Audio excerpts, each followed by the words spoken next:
when you take on a role like this, there's a very specific nature of this character. He is a sports doctor.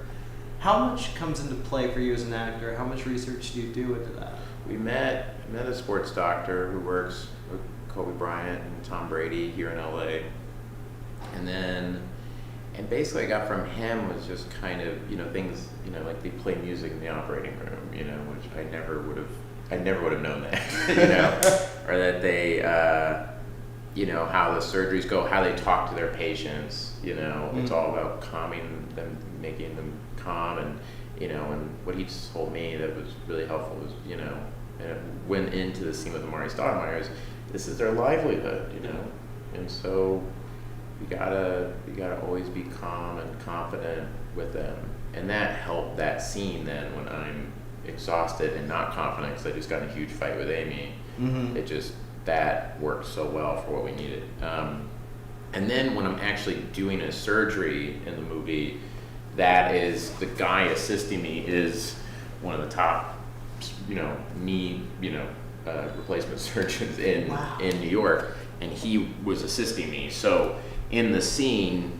we have those big kind of hazmat suits on, and he's whispering in my ear, okay, so that goes there, put that there, okay, and those are real nurses with me, and I'm telling them what I need, and I, got to see how they replaced a knee, which is just a big hunk of metal with glue on it, and it goes where the knee should be, and you smash it in with a mallet. It was pretty Stone Age. Dude, I think I would have the same reaction as Amy. Yeah, throw up, or pukes. That's.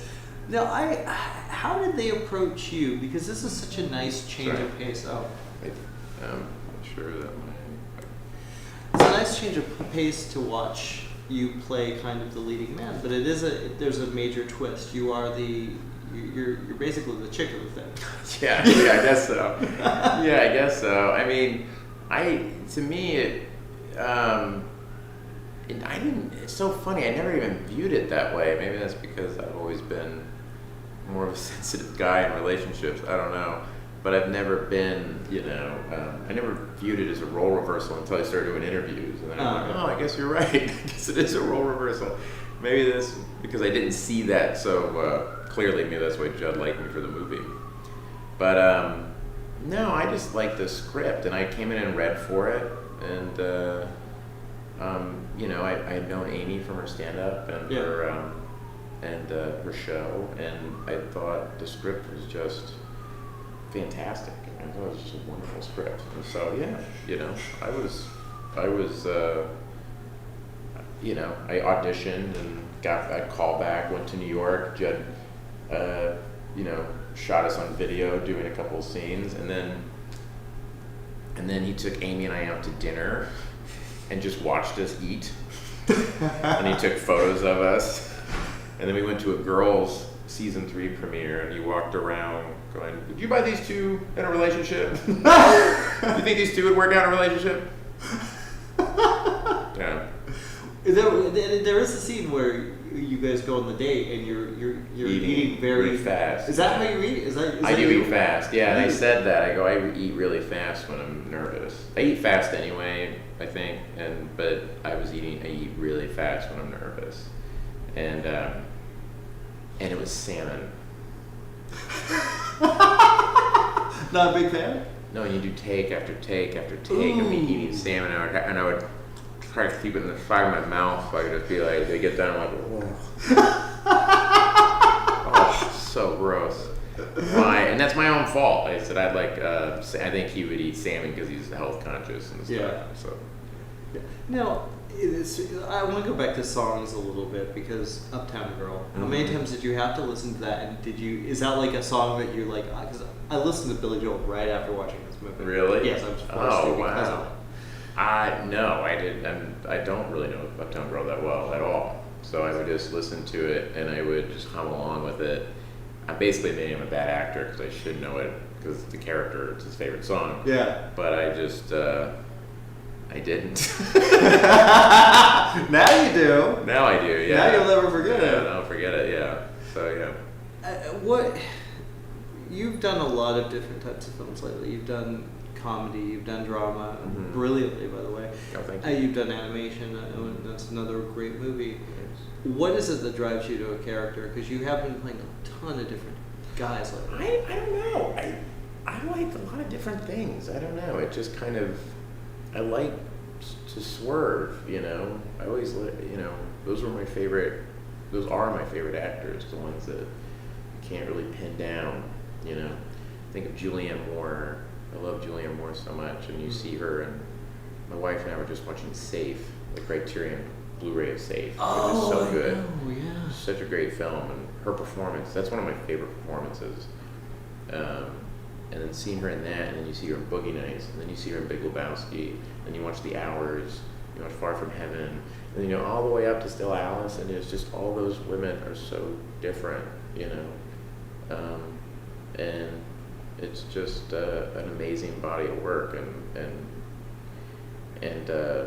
you just hope you can do something like that, you know, not be too, just be open to things. I like a lot of different things too. Mm-hmm. That's the other Yeah. thing. A lot of people do comedy because they really like comedy. That's great. I like comedy, I like drama, I like all types of stuff. I like films like this, you know, Mm-hmm. Trainwreck. It's good romantic comedy. Is good. I don't like a lot of romantic comedies because they don't feel real to me. And I remember when Judd sent me the script, knowing there was going to be Judd, I knew it was going to be good. Yeah.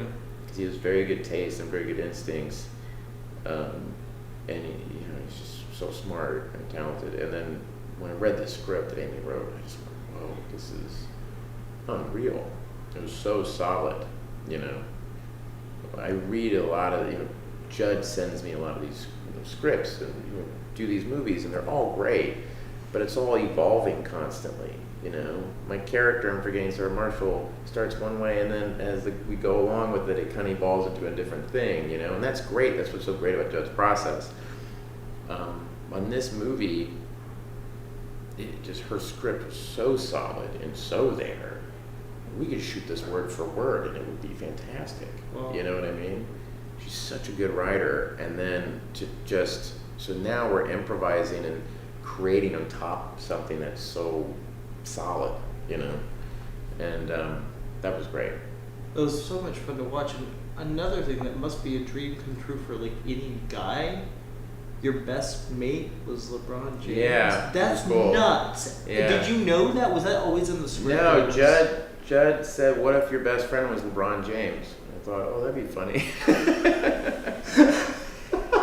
And then this shows how open they are. And Amy just reminded me of this. I didn't know this, but she said, "I think you pitched that out. That, saying, all these romantic comedies, it's always two guys playing one-on-one.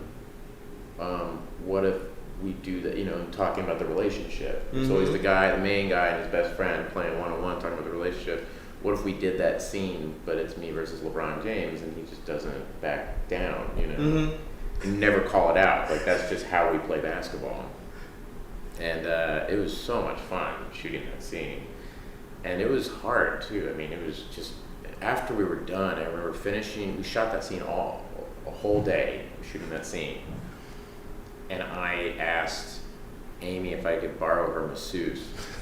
And I went, and she has a masseuse, and this woman, and so I sat there, and the woman was working on my back. She went, "Wow, what'd you do today?" And I'm like, "I was playing one-on-one with LeBron James all day." So did you you let him win, right?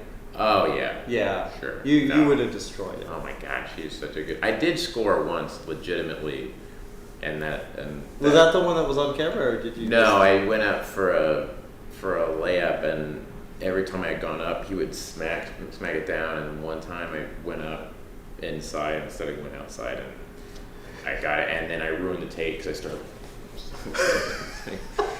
Yeah. You also got to work with all these sports heroes, sports icons. Were any of those kind of really special ones? I mean, aside from playing one-on-one. I've never been, to be honest, never been that big of a sports guy, but I if anything, I was more impressed at what great actors they were and how funny they were. And John and Amari and LeBron were just unreal, and it wasn't fair how good they were. it just isn't fair. They don't know how funny they are. They just play it completely real and have the confidence to know that the two of us sitting at a brunch together talking about your relationship problems, but you're you and I'm me, is funny. I don't need to do anything. I don't need to do a lot, you know? And it was so impressive. Well, what's next for you? What do you got coming up? You're always busy. I just finished shooting the BFG, the Steven Spielberg's movie. That was a lot of fun. Oh, that's it? Just work with Steven? Just work with Steven Spielberg. No, I just worked, the Roald Dahl, based on the Roald Dahl book. Mark Rylance plays the BFG. It's wonderful, wonderful. I think people are going to love that. And then I have a show coming out on IFC called Documentary Now that I did with Seth Meyers and Fred Armisen. That is just like a weird, it's a documentary parody show. So we parody Grey Gardens and Thin Blue Line and all this stuff with me and Fred playing all the characters. So, and these guys, Rhys Thomas and Alex Buono, they did an amazing job of recreating these styles. And it's really cool. It's cool to watch. And now I've got to ask you, because obviously Amy wrote the script, but you're dealing with a character who is at times almost hateable. Yeah. And it's you don't root for her a lot of times. Sure.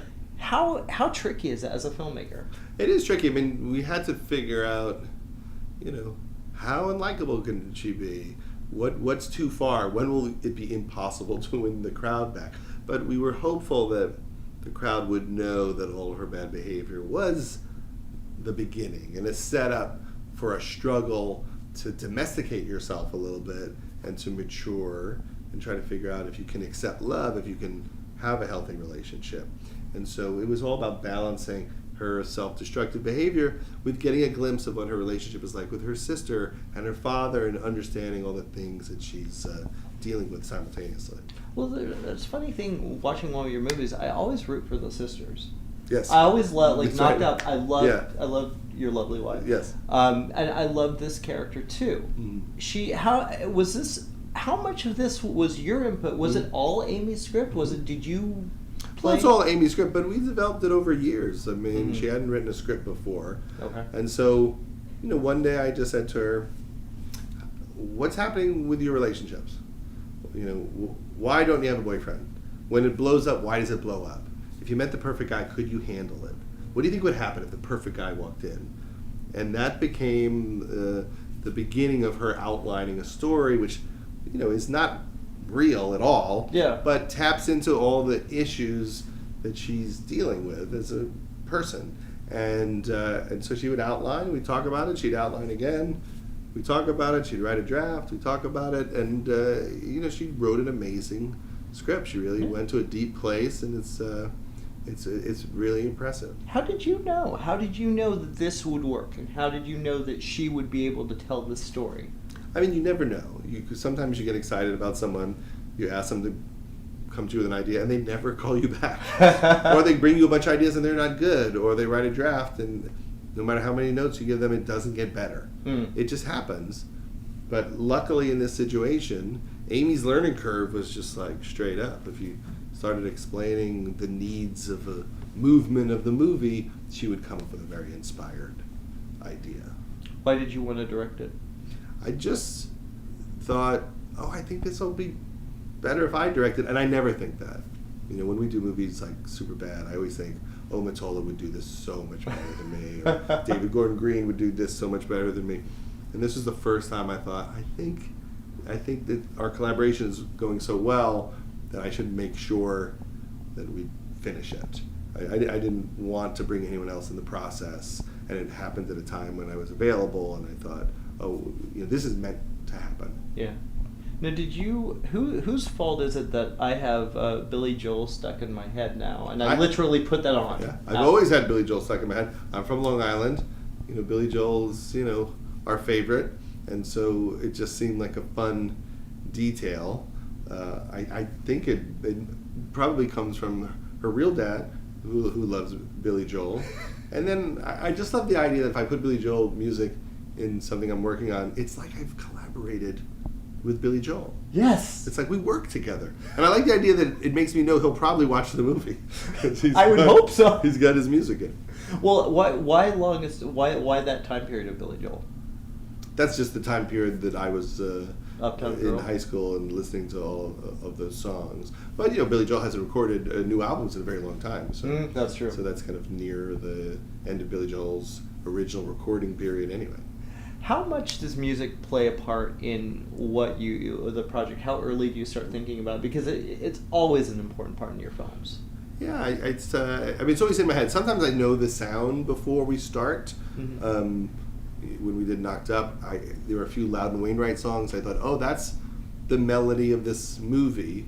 And the same thing with This Is 40. There was just, a sound that Ryan Adams, Ryan Adams music, and John Bryan scored it and used a lot of the Punch Brothers on the recording of it. And with this movie, I wasn't so sure till post what the sound was, and John Bryan just wrote a beautiful score, but I didn't have a sense. I was listening to the band Television a lot, and that was the only thought I had in my head was maybe there's a little television sound in here. Talk about working with Amy. I've seen the show. I've seen her show, and it's really a lot of fun. Was she a little terrified to kind of carry a film like this? I'm not sure, because she puts on a brave face. She works hard and heads in, and obviously the whole process is exciting, and she has a great attitude about it. But if she had terror, she doesn't really reveal it to me. Were you a little nervous? Because you write a lot of the scripts you do.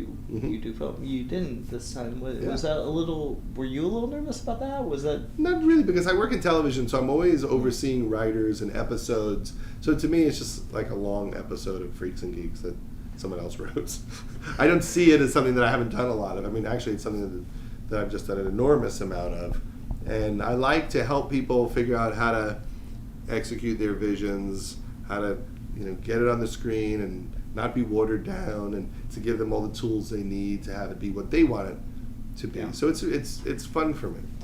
I like the fact that it does feel right at home in your directing. Mm-hmm.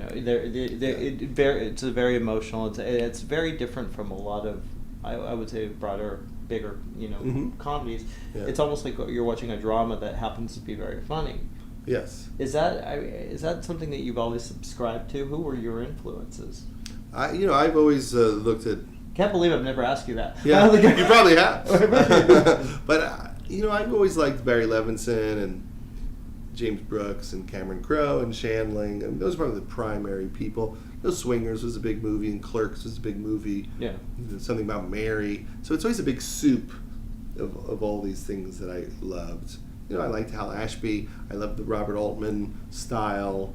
I love a little touch of Cassavetes in these movies. Yeah. And it's just trying to serve these characters and the story, and figuring out what the balance of comedy to drama is. But I do look at them as dramas with comedy. I don't start with the comedic idea. I try to start with a dramatic story that works, and then figure out how it's funny. But I think everything in life is funny. I think any life accurately portrayed is a comedy, in my head. Mm-hmm. No, I think I agree with that, and I think there's moments here that honestly, there's a couple of moments in the film that actually got me kind of teary-eyed, made me very emotional. Sure. It's almost hard to watch. Yeah. Because you know people like that.